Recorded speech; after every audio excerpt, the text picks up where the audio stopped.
सभी बंधुओं को मेरा शत शत प्रणाम। जगत के सृष्टिकर्ता, हम सबके पिता परमेश्वर को मेरा और एक बार शत शत प्रणाम करते हुए आज मैं फिर से आपके सामने आके बैठी हूँ। कुछ मेरे लफ्ज़ों को लेके, कुछ वचनों का विश्लेषण लेके आपके सामने आई हूँ।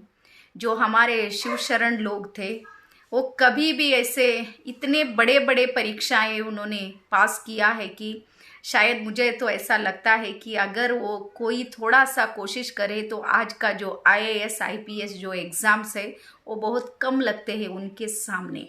तो उतने बड़े बड़े परीक्षाएं उनके जीवन में उन्होंने दिया है। तो आज जो परीक्षाएं लाइफ में जो परीक्षाएं आते हैं उसे हमें कैसे हैंडल करना है। फिलहाल बहुत बार हम ऐसे देखते हैं कि जो हमारे स्टूडेंट्स के परीक्षाएं लेते हैं तो पहले हम क्या करते हैं, पहले पूरे पुस्तक को पढ़ाते हैं बच्चों को। उसके बाद छोटे छोटे एग्ज़ाम्स लेते हैं, वीकली एग्ज़ाम होते हैं, मंथली एग्ज़ाम्स होते हैं, और 3 महीने में होता है, 6 महीने में, फिर साल में, ऐसे छोटे छोटे परीक्षा देते देते देते देते बड़ा परीक्षा को उन्हें क्या करते हैं, हम उन्हें सिद्ध कर देते हैं।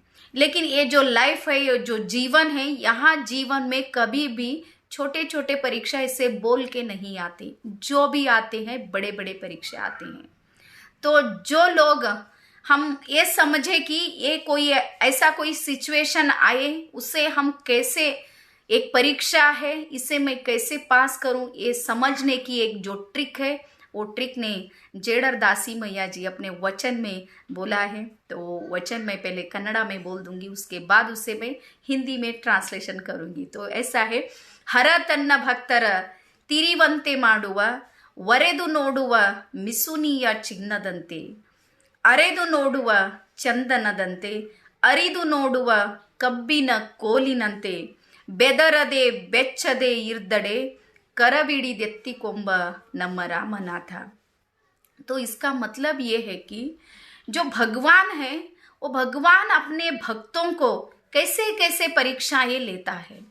तो पहले क्या करता है, भगवान अपने भक्तों को यहाँ से वहाँ, वहाँ से यहाँ, इधर उधर भटकाना, उसे बहुत बहुत मुश्किलें लेके आता है। बहुत इतने मुश्किलें आ जाते हैं कि उसे कहाँ पर जाऊँ, क्या करूँ, ऐसा फुल वो कंफ्यूज हो जाता है। तो आप समझ लेना कि ये भगवान का ही परीक्षा है।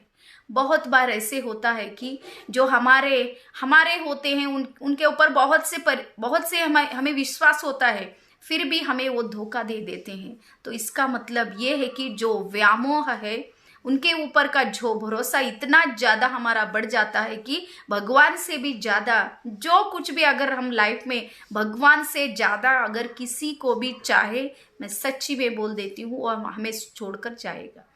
क्योंकि भगवान कभी ये नहीं चाहता कि भगवान से ज़्यादा किसी को कोई प्यार करे।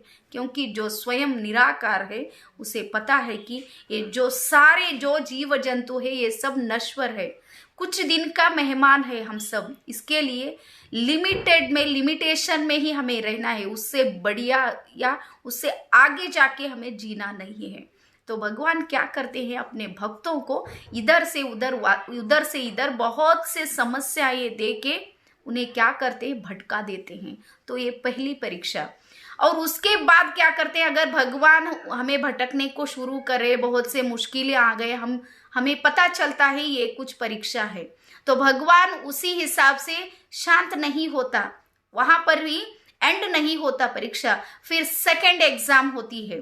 बहुत बार ऐसे होता है, जब वीकली टेस्ट में अगर हम पास हुए तो टीचर वैसे ही चुप नहीं बैठते, वो क्या करते, फिर मंथली में लेके आते, फिर क्या करते, 3 महीने, फिर 6 महीने में। ऐसे भगवान भी क्या करता है, एक ना एक बड़ी सी बड़ी परीक्षाएं लेकर आता है।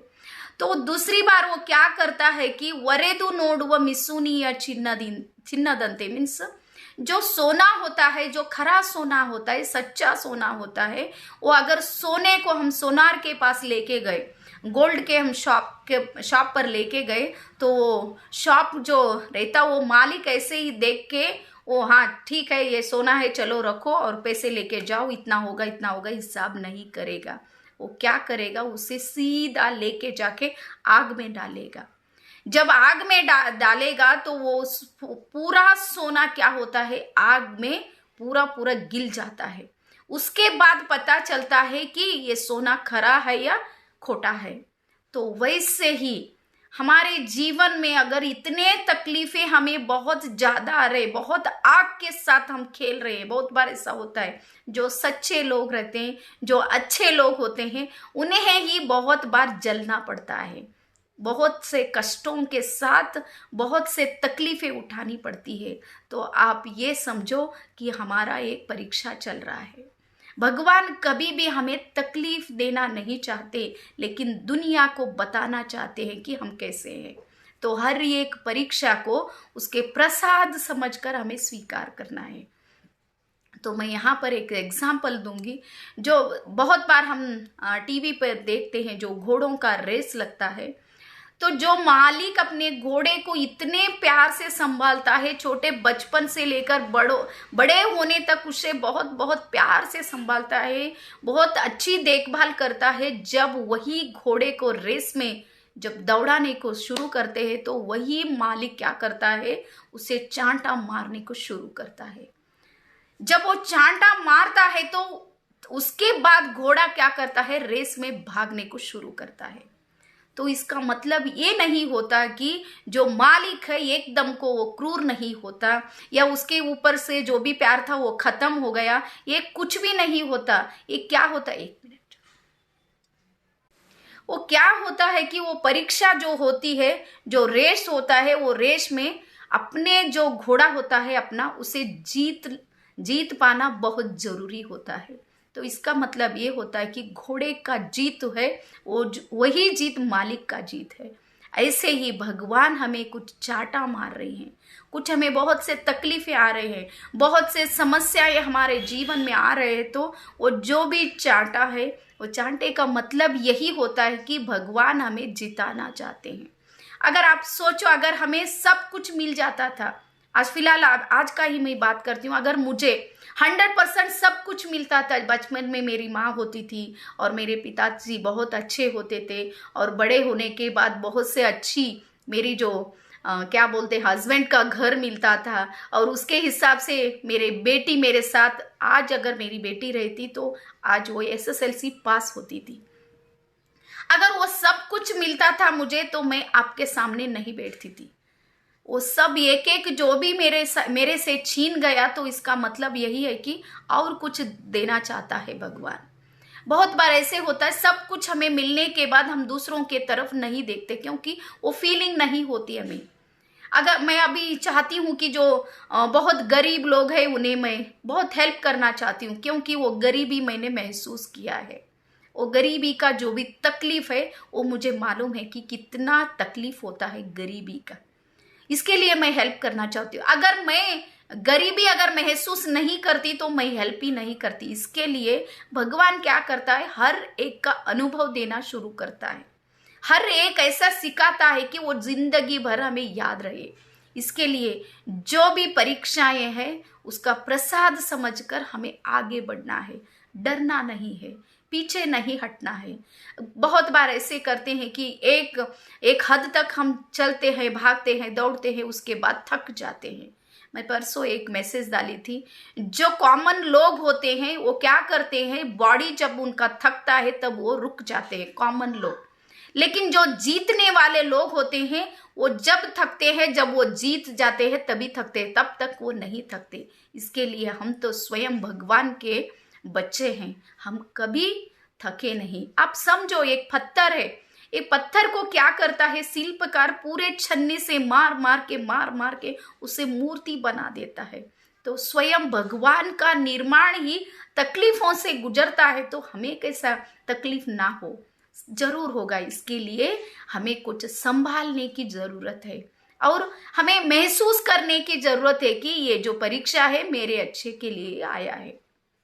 पहले उसे एक्सेप्ट करो। बहुत बार हमें टेंशन क्यों होता है कि जो परिस्थिति आती है हम एक्सेप्ट नहीं करते, उसे विरोध करने को शुरू करते, उसे ना चाहते हुए भी अपने लाइफ में जो आता है उसे क्या करते, छोड़ देने को हम पूरा प्लान बना लेते वो वैसा कुछ नहीं होगा। इसके लिए जो भी है उसे स्वीकार करना है, उसे संभालना है, उसके साथ साथ हमें आगे बढ़ना है। तो और थर्ड पॉइंट में बोलते हैं जेडर दासी मैया, अरेदु नोडुव चंदन दंते। जो चंदन होता है, चंदन को क्या करते हैं, वो खेत से लेके आते हैं, उसके बाद उसे एक पत्थर पर उसे घिसते हैं। जितना जितना उसे घिसते हैं उतना उतना वो सुगंध देता रहता है। अगर वो घिसते नहीं तो चंदन का जो वैल्यू है वो कभी किसी को मालूम ही नहीं होता। एक संशोधन कहता है कि एक 10 जो नीम के झाड़ है, वो 10 नीम के झाड़ के बीच में अगर एक चंदन का झाड़ हमने लगाया तो पूरे जो 10 नीम के झाड़ों में भी चंदन का सुगंध आने को शुरू होता है। उतना पावरफुल होता है उसके स्वभाव, उसके गुण। तो इसका मतलब यही है कि जो जैसे भी है हमारे परिस्थिति, चाहे हमारे पूरे आजू बाजू सब कुछ नीम ही है, हम चंदन है, तो आप ये समझो कि हमारा स्वभाव उन्हें देना है, उनसे लेना नहीं। इसके लिए पॉजिटिव जो रहते हैं वो कभी डरते नहीं, कभी ठहरते नहीं। बहुत बार हम क्या करते, एक हद तक चलते रहते उसके बाद ठहर जाते। कभी रुकना नहीं, कभी झुकना नहीं, सिर्फ और सिर्फ चलना है। जैसे चंदन अपने आप को ही समर्पण करके जगत को अपना सुगंध देता है, वैसे ही खुद को जला कर ही जगत को रोशनी देनी है। वैसे ही सक्सेस नहीं मिलती। ये बहुत बढ़िया पॉइंट है, आप लिख लो। और आगे बोलते हैं, अरिदु नोडुआ कब्बी न कोली नंते। जो गन्ना होता है वो गन्ने को क्या करते हैं, पूरा मरोड़ते हैं। पूरा मरोड़ के उसके पूरा जो भी रस है उसे क्या करते हैं, निकालते हैं। वैसे ही अगर सोशल में हम जी रहे तो बहुत बार ऐसा होता है कि हमारा यूज बहुत लोग ले रहे हैं। जो भी है हमारे पास वो सब वो क्या हो रहा है, किसी ना किसी को हम दे रहे हैं। तो इसका थैंक यू बोलना शुरू करो। हमारे स्काउट एंड गाइड्स में एक महावाक्य है, वो बोलते हैं कि स्काउट एंड गाइड्स में अगर हमें किसी को हेल्प कर रहे हैं बोलकर हम अगर सोचे तो हमारी सोच गलत है। लेकिन सही सोच ये है कि वो जो है हमारे आगे वो हमारे से हेल्प मांग रहे हैं, इसके लिए उन्हें धन्यवाद कहो। वरना वो और किसी के पास जाते, वो पुण्य का खाता है, वो दूसरे के पास चला जाता है। इसके लिए जो भी हेल्प करते हैं उसके बारे में कभी मत सोचो, करो और छोड़ दो। इसके लिए बोलते एक हाथ से जो भी हम करते हैं दूसरे हाथ को हमें पता न लगे, ऐसी हमारी सेवा होनी चाहिए। इसके लिए जो गन्ने के जैसे उतना होने के बाद भी गन्ना कभी भी खट्टा नहीं होता, वो मीठा ही होता है। कभी भी ऐसा नहीं होता कि गन्ना चलो मुझे बहुत मरोड़ा, इन्होंने बहुत तकलीफ दिया, इसके लिए मैं अपना रस नहीं दूंगा, और रस में कुछ गलत चीजें डाल दूंगा, ये कभी नहीं सोचता। गन्ना स्वीकार कर लेता है और अपनापन जो है पूरी तरह से सोशल को दे देता है। वैसे ही जो साधु संत महात्मा लोग हैं वो पूरे समाज के लिए गन्ने के जैसे पूरे अपनी जिंदगी को मरोड़ दिया है। अपने लिए कुछ भी नहीं किया, लेकिन आज तक अभी तक आप सोचो, जब 12वीं शताब्दी का जो भी शरण थे, संत थे, महात्मा थे, अब तक हमने उनसे अभी तक उनका याद करते हैं, तो उसका मतलब यही है कि वो पूरे अपने जीवन को समर्पण किया है। और बहुत से उदाहरण ऐसे मिलते हैं, जब आप देखो कनकदास जी को, पुरंदरदास जी को, कबीरदास, कोई भी शरण लोग, संत लोगों को देखो, बहुत से परीक्षाएं उनके जीवन में आए, तब भी वो नहीं डरे, सिर्फ आगे ही आगे बढ़ते चले गए। इसके लिए ये सारा वचन का एक ही सार होता है, कुछ भी हो जाए लेकिन भगवान का चरण हमें छोड़ना नहीं है। और आगे बोलते हैं, बेदरदे बेच्चदे इर्दड़े। तो इसका मतलब यह है कि हम इतना सारा होने के बाद भी हम निडर रहे, हम घबराए नहीं। सिर्फ हमें क्या करना है, हमें बहुत धैर्य से उसे स्वीकार करें, तो भगवान बहुत बहुत खुशी से हमें अपने गोदी में उठा लेगा। तो जो कोई मेरे सामने है, अगर आपको ऐसा लगता है कि एक ना एक दिन भगवान के जो गोद है वहां पर मुझे जाना है, तो आप कुछ मत करो, जो भी आता है उसे स्वीकार करो। बहुत बार हम क्या करते हैं, जो स्वभाव से टक्कर खाते हैं, जो घर में होता है, सोशल में होता है, ऐसे ऐसे कहाँ पर भी जाओ हमारे जो विरोध में एक ना एक बंदा तो रहेगा ही। इसके लिए सभी को स्वीकार करो, सभी को क्षमा करो और आगे बढ़ते जाओ, आगे बढ़ते जाओ। अब कभी भी ऐसा मत सोचो कि मैं कर रहा हूं, मेरे को तेरे में बदल दो बोलते भगवान। सब कुछ जो भी है, आज मैं बात कर रही हूं, अगर भगवान चाहे तो ये मेरा एक दिन में ही बिठा देगा, ये पूरा गला जो है एक दिन में ही। आज तो मैंने सेकेंड डोज लिया है, मुझे दोपहर में ऐसा लगा कि आज मैं बात कर सकती हूँ या नहीं, शायद मुझे थोड़ा बुखार आएंगे, लेकिन फिर भी मैं आपके सामने आकर बैठी हूँ। तो इसका मतलब यही है कि वो ऊपर वाला चाहता है कि कुछ सेवा करे। तो हर कदम में वो अपने साथ होता है, लेकिन वो कदम की जो आहट है उसे मुझे पहचानना है। बहुत बार ऐसा होता है कि हम पहचानते नहीं। कब पहचानते? सब कुछ खो जाने के बाद, सब कुछ अस्त व्यस्त होने के बाद हमें मालूम होता है कि एक पात्र हमारे जीवन में आया था, वो बहुत हमारे मददगार था, लेकिन हमने उसे क्या किया, छोड़ दिया। बहुत बार ऐसा लगता है, बहुत पश्चाताप भी होता है, लेकिन वो जो आया था वो भगवान की मर्जी था। अभी वो चला गया, शायद वो भी भगवान की मर्जी है। इसके लिए मुझे तो ऐसा लगता है कि जो है सो है। जिंदगी तो हमें चलाना है, लेकिन हर कदम हर पल हमें यही सोच कर जीना है कि जो भी है उसका ही है। हम सिर्फ सेवादारी है। अगर मेरा है, मेरा है, अगर हम समझने को शुरू करें तो बहुत क्या हो जाता है, माइंड पर बहुत बहुत स्ट्रेस आ जाता है, बहुत टेंशन में आ जाते हैं। बहुत आप देखो, कोई इतने कूल हो जाते हैं कि हमें लगता है कि इनको प्रॉब्लम नहीं, लेकिन जो कुछ भी प्रॉब्लम है वो प्रॉब्लम जिनको दे देते हैं वो भगवान को देते हैं। आपका ही आप संभालो, मुझे कुछ नहीं करना है, मुझे तो सिर्फ सेवा करनी है। इतना ही थॉट रख के अगर हम चले तो वो भगवान कभी भी हमारा अच्छा ही करेगा। इसके लिए हमें जो भी हमारे जीवन में आएगा उसके लिए हमें निडर होके हमें लड़ना है, कभी डरना नहीं। बहुत बार ऐसा होता है कि सबसे बड़ा रोग क्या कहेंगे लोग।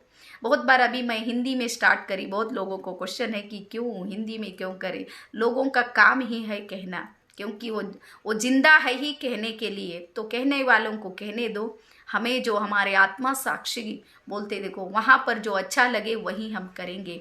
ये सोच के साथ आज का मेरा जो 2 वर्ड्स थे उसे मैं अल्प विराम देना चाहती हूँ। और हमारे जो राजेंद्र वाल्मीक जी आए हैं उन्हें मेरा प्रणाम करती हूँ, और हमारी बेटी सुजाता माली पाटिल को भी, और हमारे मल्लप्पा निम्बर्गी भैया जी आ गए उन्हें भी मेरा प्रणाम, और बसवराज पाटिल भैया जी को भी, और पुंडली किंगड़गी भैया जी को भी मेरा प्रणाम करते हुए सभी को मैं एक रिक्वेस्ट करना चाहती हूँ। ये जो मेरे शुरुआत के वीडियोस है, अभी जब मैं कन्नड़ा का स्टार्ट करी थी वही फीलिंग मुझे आ रहा है। अभी 5 लोग 6 लोग ऐसे ही बैठ रहे हैं। चलो ठीक है, कुछ ना कुछ तो हो रहा है, काम तो शुरू हुआ है, तो ज़रूर एक दिन एक स्टेप बढ़ेगा ही बढ़ेगा। तो आप थोड़ा सा शेयर करके मुझे मदद कीजिए, यही रिक्वेस्ट के साथ मेरे आज के 2 वर्ड्स को पूरा करती हूँ। थैंक यू, धन्यवाद और शरणु शरणार्थी।